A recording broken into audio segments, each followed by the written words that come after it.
Hey everyone, this is Drina from Peace to Teach Preschool. And today, all of my parents, I want to talk to you about germs. Germs and common illnesses that may happen when you have your child enrolled in preschool. So, before I talk about the illnesses and the germs, just letting you know that when you enroll your child into preschool, at some point in time, they may become ill with something that might be a small bug or something that could even last up to a month or so with the symptoms that come and go. So, in each school, when children are in close contact with each other, the possibility of viruses and germs transferring to surfaces and it's airborne, there's a lot that goes into play. So even when you feel like the schools that you may choose are very clean and every school has their own process in the way that they clean toys, materials, and surfaces.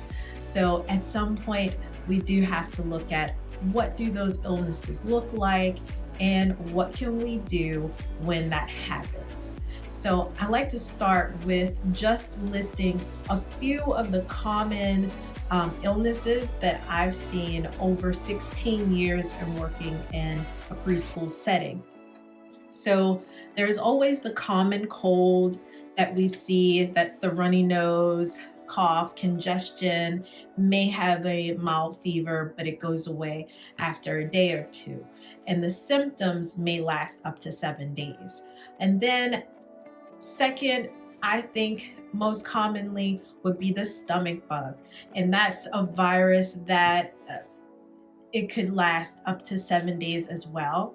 Um, and third, I usually see with children 5 years and younger, pink eye would be another one of those illnesses that I see quite frequently.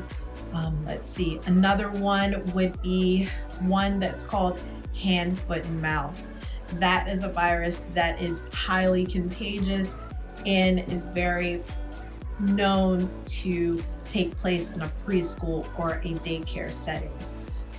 There is RSV, there's also flu and head lice and also COVID.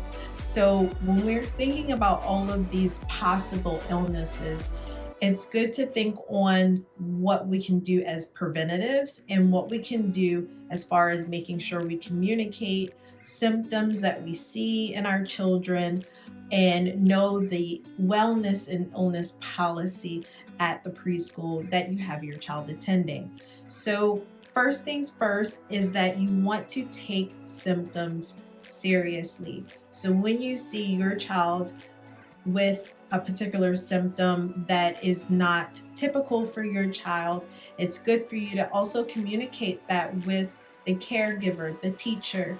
Let them know when they started feeling bad, or if they had a fever, or if they couldn't eat, didn't eat normally, or if they had a symptom of concern. And then also ask questions. Sometimes you may see a symptom in your child of a particular illness and you don't know where it came from. You could say, I just go home and they don't have siblings, or they don't really seem to be around a lot of people with a lot of different viruses, but my child is always sick. So more than likely, there may be someone or a group of individuals that may have similar symptoms, and that's when it's always good to ask questions. Ask your preschool teacher or your caregiver, are there any other children that are in close contact with my child that may be ill? A lot of times preschools will share illness policies or confirmed cases of any illnesses that could be affecting your child's well-being as well. So that's good to have that communication between caregiver and home.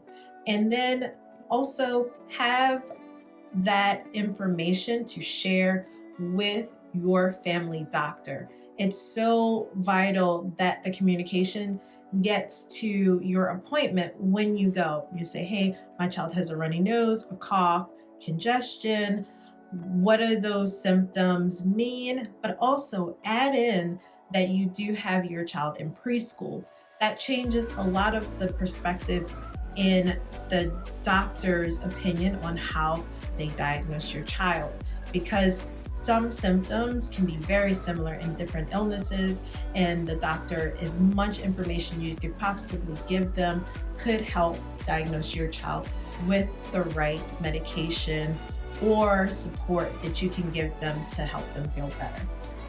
So with that being said, I want to say that there's a lot of germs out there, and there are plenty of ways by cleaning materials that the children play with, making sure that you stay on top of bringing in clean items, and then taking items home to make sure that they stay washed, hand washing, and making sure that children have a nice clean environment to play is always beneficial for their overall well-being at preschool. So thank you so much for watching. I hope that this information was helpful. Please give me a thumbs up if you like this video. I would like to share more information about preschool and how to care for children at preschool. If you can, comment down below if there are illnesses that you've seen in your child once they started preschool and you have questions about them. I would like to answer those. So stay tuned for more videos like this. Thank you.